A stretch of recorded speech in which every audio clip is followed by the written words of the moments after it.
1 sawufunda nje u1 no2.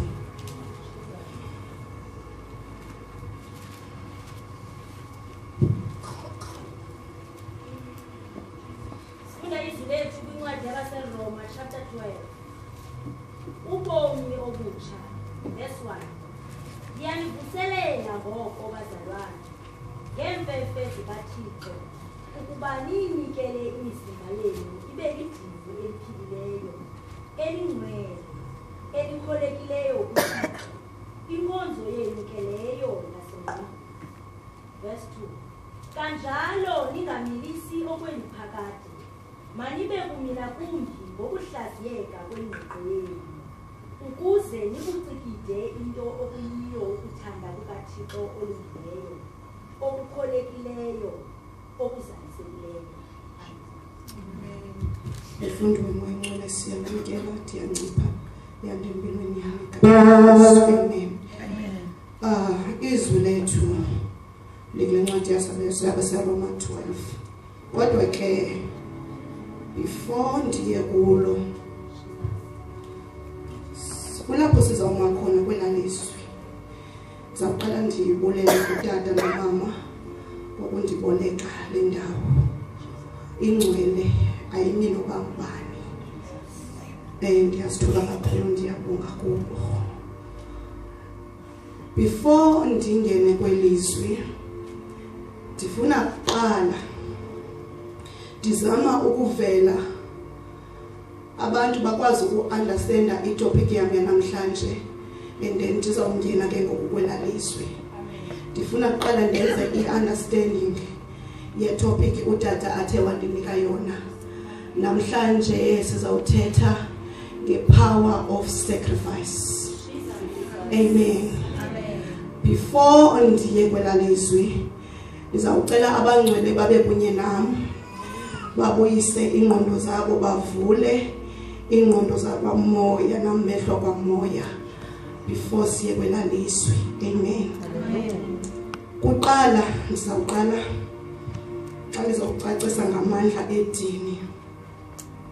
Phaa kwiGenesis 22 uAbraham, sonke ibali siyalazi ukuthi ibiyindoda ibiphila kakuhle phambi koThixo. Amen. Wasikelelwa ke ngumntana ebudaleni nomama kwakhe. Amen. But le verse lena andizokuyifunda yonke, ndizawuthatha nje kwezo ndawo just ukubuyisela abantu batyhilekelelwe kakuhle malunga namandla edini. Amen.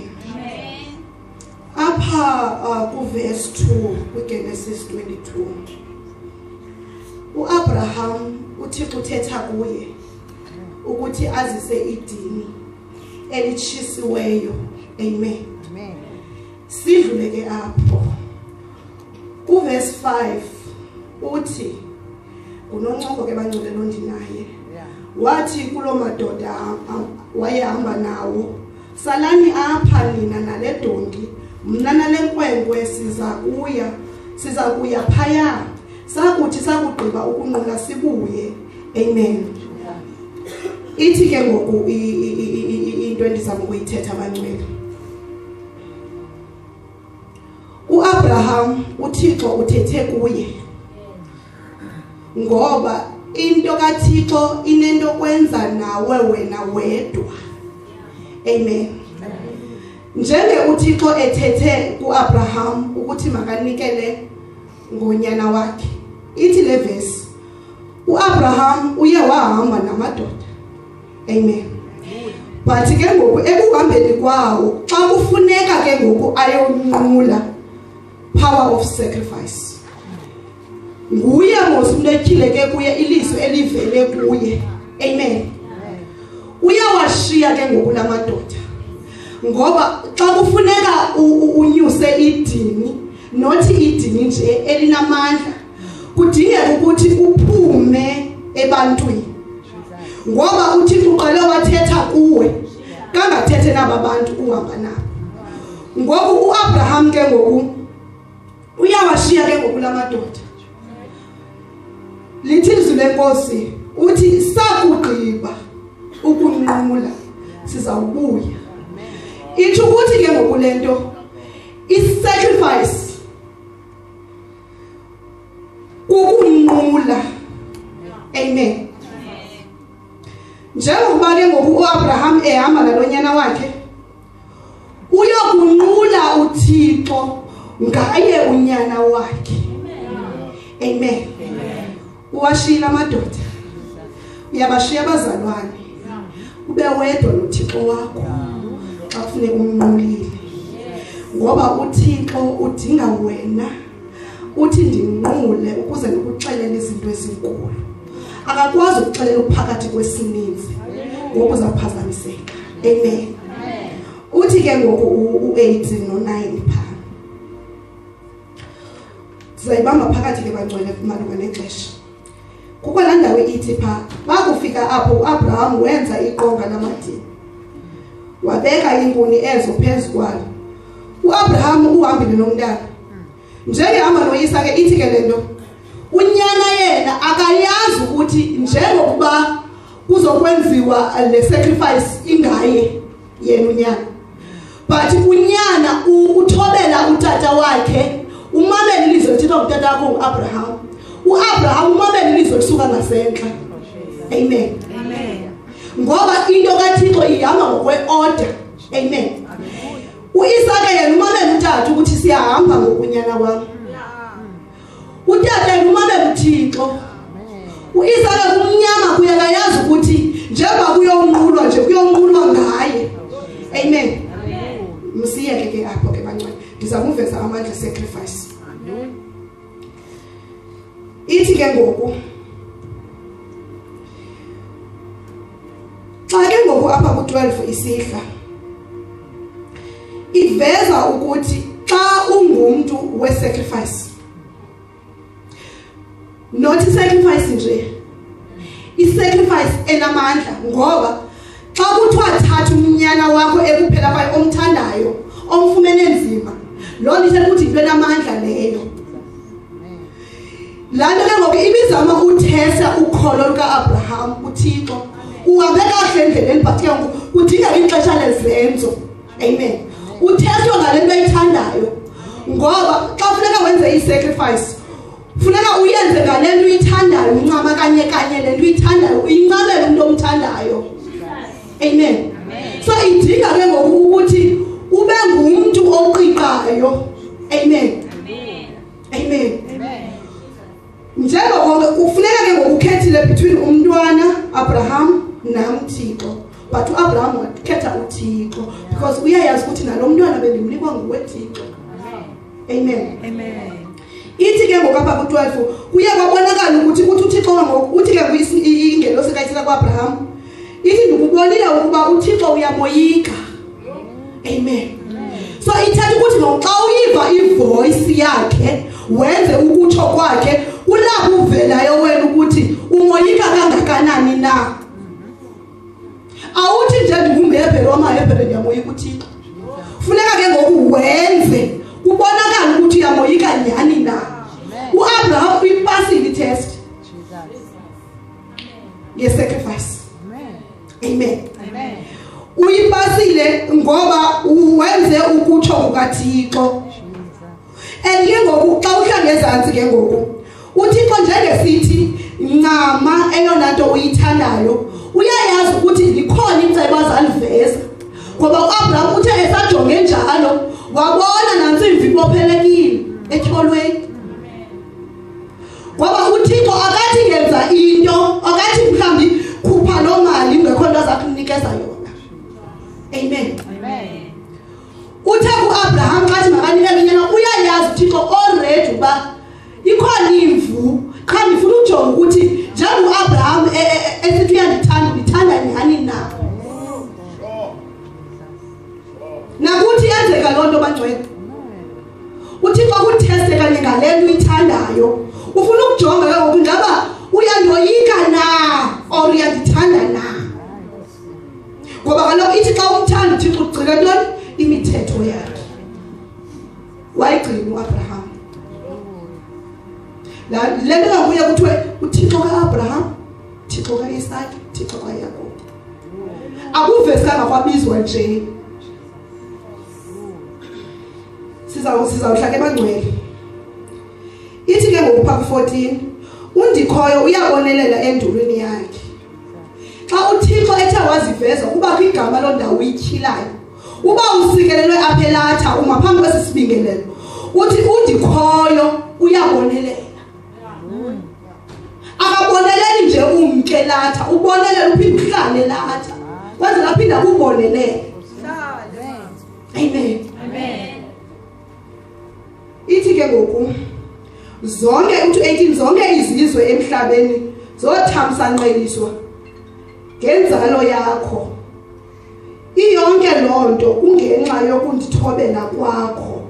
Power of sacrifice. Xa umthobela uThixo, inzala yakho nayo iye incedakale ngokumkhonza kwakho uThixo. uAbraham apha wasikelelwa nenzala yakhe. Because uye wahamba kakuhle phambi koThixo. Elizwi bangcwele ndithi ndiyolijonga ndifumanise ukuthi uThixo apha wayeprofetha isiprofethi sokuthi yena nguThixo uzawuthumela unyana wakhe. Amen. Ngoba kwi-Old Testament kwanganikelwa ngomntu kwakunikelwa ngezimvu kunyuswa amadini. Amen. Kwakunyuswa amadini kuxhelwe kunyuswa amadini. But apha uThixo yayisisiprofethi esokuthi mna ndinguThixo ndim umuntu ozawunikela ngowam unyana. Cha Abraham ndifuna ukujonga ngabe uthembeke kangakanani na kum. Hallelujah. Hallelujah. Amen. Isisiprofethi. Apho kuyo wena kuthiwa wenje uThixo ukuthanda kwakhe ihlabathi. Sisiprofethi esi. Amen. Amen. And then ke ngoku ikhona ke ngoku into endizama ukuyithetha.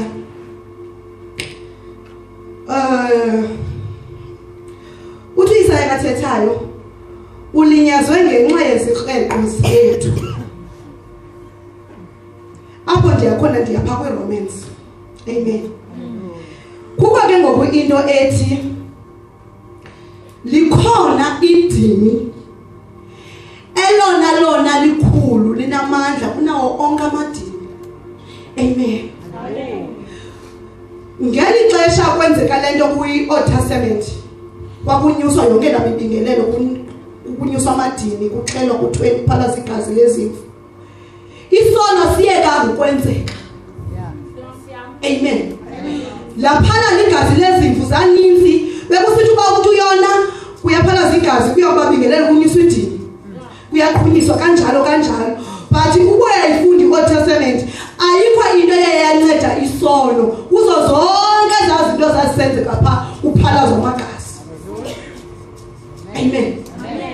Azange la magazi ezimvu akwazi ukubanceda abantu ababesona. Amen. Kodwa yazi kwincwadi yaseFilipi ithi wehla uYesu wabasesimeni somuntu. Ngexesha ahlayo ubonile ukuthi abantu bam bayatshabalala because zonke la magazi bawaphalazayo akancedi into. Hallelujah. But ke ngoku likhona elona dini apho igazi laphalala kakanye. Njengoba kwakusiwa kubabingelele kunyuswa onke lamadini kwi-Old Testament, apha ke ngoku xa uya kwi-New Testament kulapho ke ngoku uYesu avela khona. Amen. Ngoba uThixo ubonile ukuthi ewe abantu bam bayaphila but ikhona lento ishotayo. Amen. Ngoba xa ungumuntu ungalenzi idini, i-relationship yakho noThixo ayipheleli, iyaqhawuka. Kodwa xa ungumuntu olunyusayo idini libuyisela ke ngoku la relationship yayimkile phaa kwincwadi yeGenesis ukona komntu. Ngoba kwathi kokona umntu yaqhawuka i-relationship between umntu noThixo. uyavela ke ngokuYesu. Amandla kaYesu wokuba lidini okokuqala azisa isindiso, azisa inguquko. Zinto ezo bezingenzeki kwi-Old Testament, ukubuyisela komuntu kuThixo. Amen. Amen. Ngoku xa sibona ke ngokuYesu, andithi ngoku siye basket. Igazi likaYesu uchitheka kwalo lachitheka kwabakanye, azange lichitheke kaninzi. Amen. Amen. Ithi ke ngoku apha kwi-Romans, ndiyanikhuthaza ngoko mawethu ngenxa yenceba kaThixo ukuba niyinikele nina iziqu nibe lidini eliphilileyo. Iziqu zenu ibe lidini eliphilileyo, elingcwele, elikholekileyo kuThixo. Leyo ke yindlela yenu efanelekileyo yokukhonza uThixo ngengqiqo. Musani ke ukuthatha isimilo sabantu beniphakathi, kodwa ingqondo zenu maziguquke zihlaziyeke, nize nivume intando kaThixo, yona ilungileyo ikholekileyo. Amen. Amen. Xa kuthiwa ke ngokusinikela imizimba yethu, siyayinikela, ayitsho ukuthi loo nto kukufa. Amen. Yabona ngoku sisemvuselelweni, ngoku ithi elizwi siyakhuthazeka, andithi siye baskeni. Kufuneka siye baskeni, ingqondo yethu ityhilekile, singayi mose bakhona abantu abakhonza just ngolesihlanu ngalamini amazwi asixhenxe. Abo bantu bazeleke ngokubuza entertainwa ngamazwi asixhenxe, like ingasi sketch, bava kamandi iphelele, baphinde babuye kunyaka olandelayo. But thina abantu basindisiweyo, into yethu yemihla ngemihla. Amen. Amen. Yinto ebekusuppose ke ngoku iyaphila kuthi ngaphakathi, sizinikela, uzinikele ebandleni, kungadingeki into ebandleni ukhona. Amen. Hallelujah. Amen. Unikele ngexesha lakho. Amen. Ukhupha umnikelo. Amen. Ukuyabona isitulo esiya siphelile usitheke, ungagqithe emntwini. Power of sacrifice. Zizinto ke ngoku ezidingeka kuthi endlini kaThixo. Amen. Ngoba ngoku ithi singamilisi okweliphakathi, thatha ukuthi ke ngoku into zalapha emhlabeni akumele ukuthi thina sizilangazelele. Into esijongana nayo ngumsebenzi kaThixo xa ukuthi mawuhambe. Siphila ubungcwele. Amen. And ke ngoku loo nto yinto oyenza imihla yonke.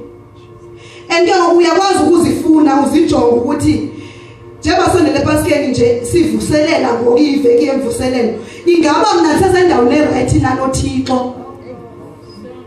Ndindawoni kwi-power of sacrifice. Amen. Apho siyakhona siye emnqamlezweni ngolesihlanu. Amen. Makuthi kusiyiwa ube uziqonda ukuthi ingaba mna ndindawoni. Amen. Ngoku ke ngoku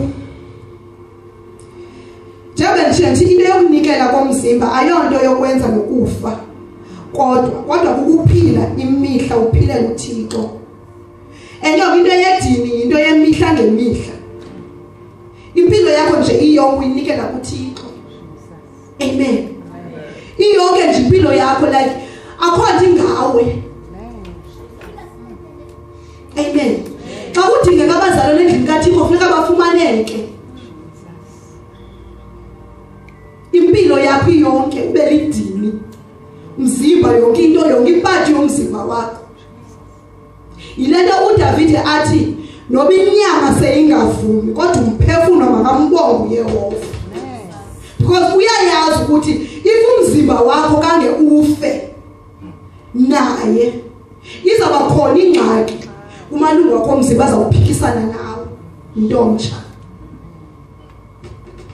Amen. The power of sacrifice.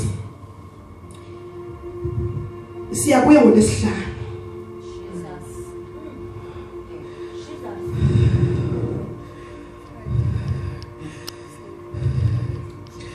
Ngolesihlanu apho siyakhona sabe sikhumbula elona dini linamandla. Hallelujah. Hallelujah. Kuwo wonke amadini akhoyo emhlabeni likhona elona dini, igazi elona laphalala kwakanye kodwa kwasinda abaninzi. Hallelujah. Hallelujah. uyesu mayibethela lemnqamlezwe. Hallelujah. Lithi izwi lenkosi lakazi ukuyikhusela